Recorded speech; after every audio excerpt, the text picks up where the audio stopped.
So there we are. After 16 hours of flying, 6 hours of layovers, we're getting hustled by a cabbie. Welcome to Vietnam.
We learned quickly that in Vietnam there's always a catch. Jenna found an amazing Airbnb with great reviews and AC in unit, a must-have one out here.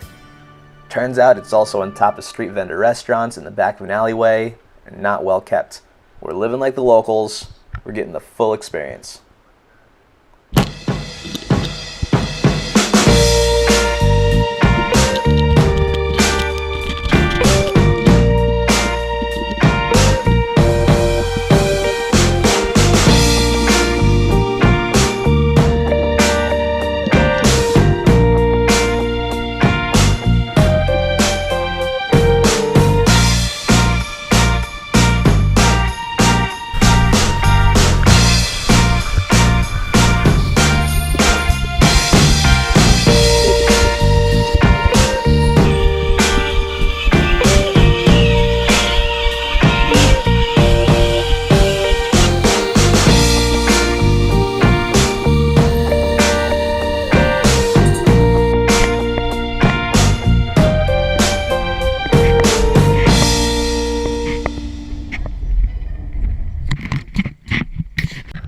Our first stop in Saigon was the Gucci tunnels, the vast network comprised of tens of thousands of miles dug under Gucci from the red clay-packed earth. Turns out bombs can't penetrate hard clay-packed earth. Here is our new buddy demonstrating a tiger trap used in the American War. Funny enough, his name's Tiger.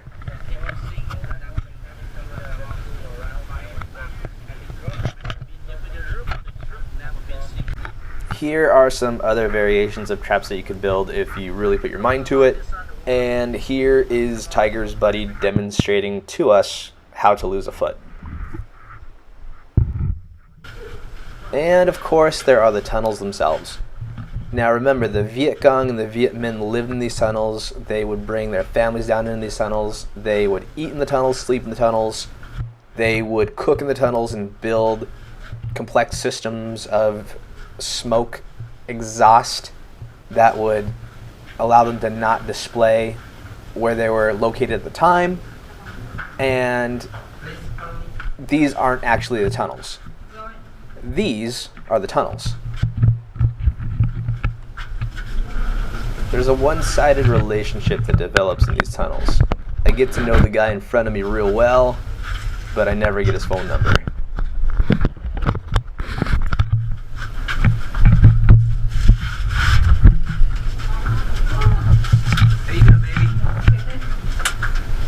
Now, from what I'm told, these tunnels aren't exactly genuine. They've been reinforced so that tourists can navigate through.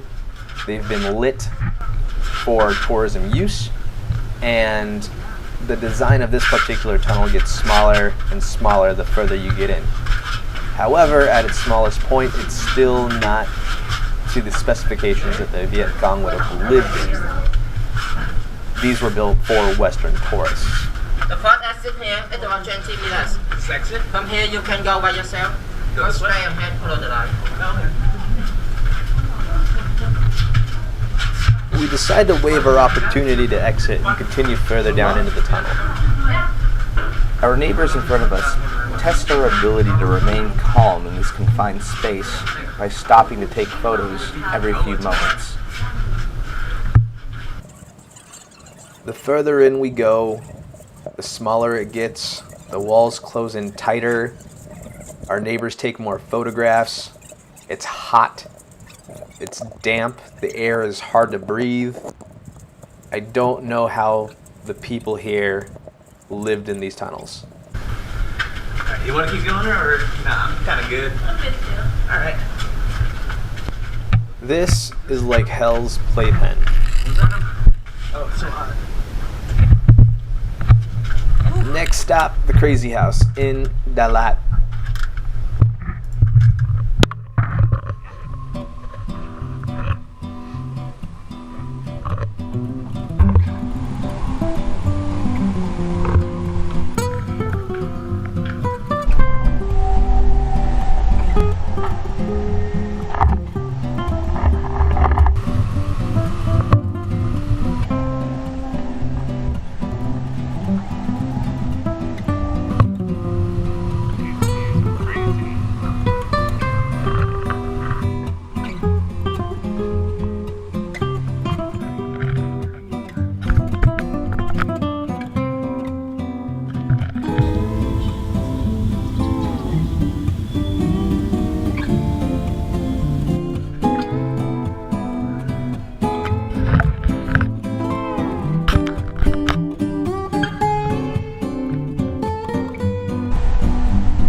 Our morning in Dalat started innocent enough. We got coffee, went to the Crazy House, and then took our motorbike through the back country of Vietnam.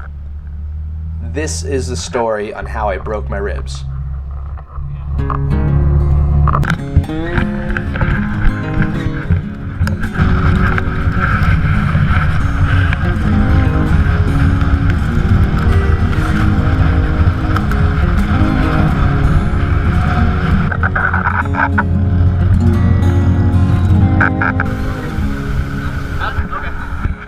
Up this cobblestone road is where we're going to park to go see the Dat Tan Lo waterfalls. It's known for its beautiful sights, a series of waterfalls, hiking trails, and even a roller coaster.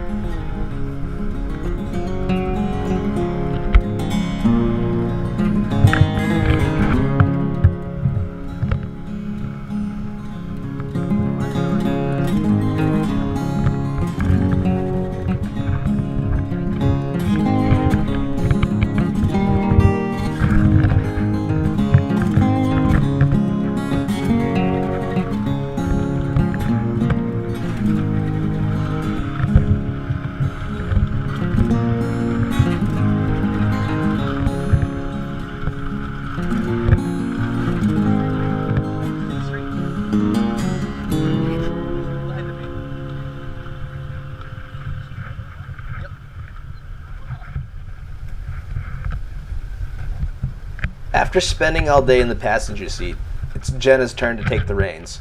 Here, we're on tracks, but she has control over the brakes. Gravity's doing the rest.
ice-cold mountainous water slowly eroding away the earth and bringing life anywhere it decides to flow. What a great place to take selfies.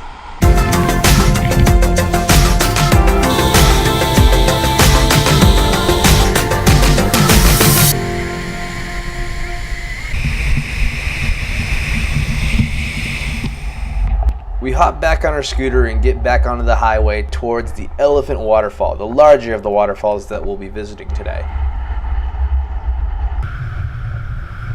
Somewhere along the way, this happens. Now, Jenna's never ridden on a motorcycle before, let alone driven a motorcycle before. But who am I to rob someone from a bucket list experience like driving a scooter through the backcountries of Vietnam?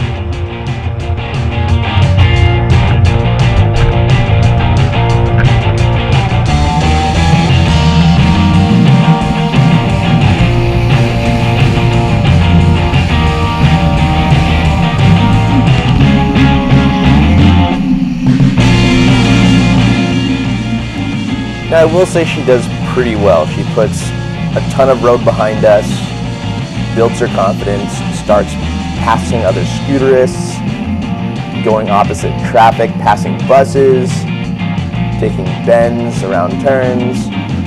This is all from a person who can't do a U-turn or turn the bike left.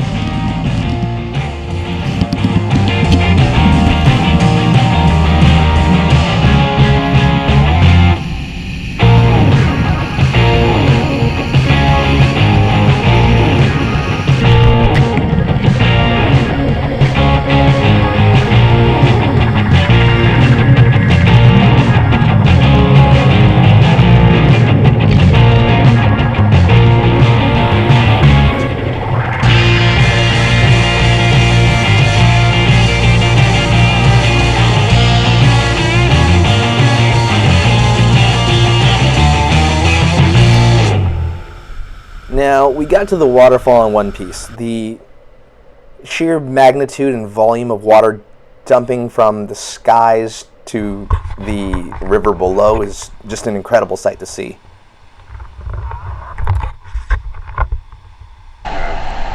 We spent a lot of time here exploring, taking a meal, and ultimately enjoying the waterfall and the mist that it was providing as a refreshing way to spend the day. At this point, we were mostly shooting stills as we were in ration mode on GoPro battery life.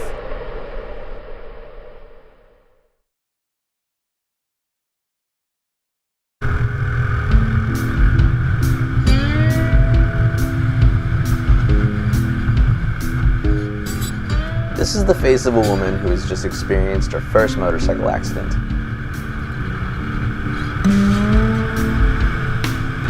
To be totally fair, this is my fault. Jenna has never ridden a motorcycle, let alone driven a scooter, and in this case, two up.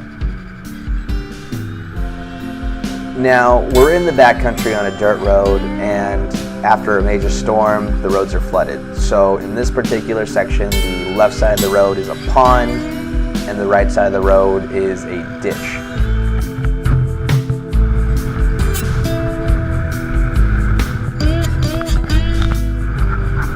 She focuses on the ditch, puts a wheel over the edge, and pegs the throttle. At this point, I try to stand up, reach over her to grab the brakes, but we're already in the air. Turns out she jumps off the bike and lands safely with a couple of minor scrapes and some bruising. I, however, take the steering column to the ribs and break them.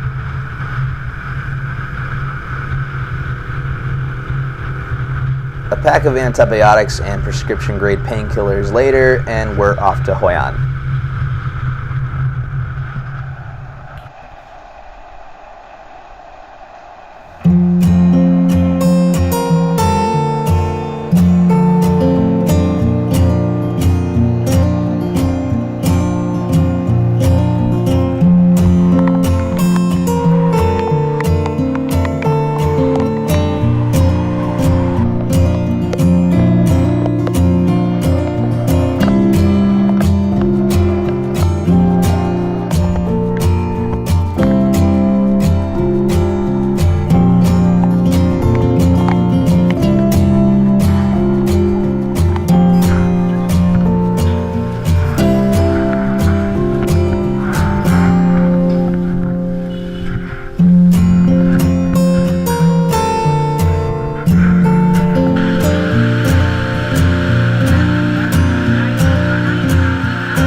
We spent our last day in Hoi An in one of the nicest hotels that we could find. It has an infinity pool, and it overlooks miles and miles of rice paddy fields with water buffalo roaming around free.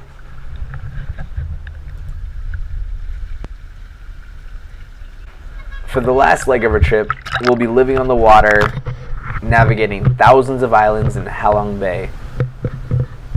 We'll see caves, we'll kayak, and I'll try to fight a monkey. Wave.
Hey, dude!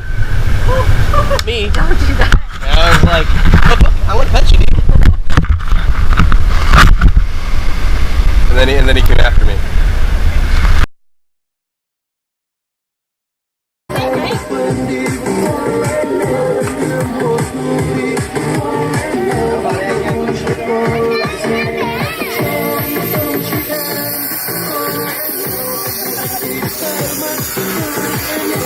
Ayan, uncombined. Ciao, ciao. I'm recording right now.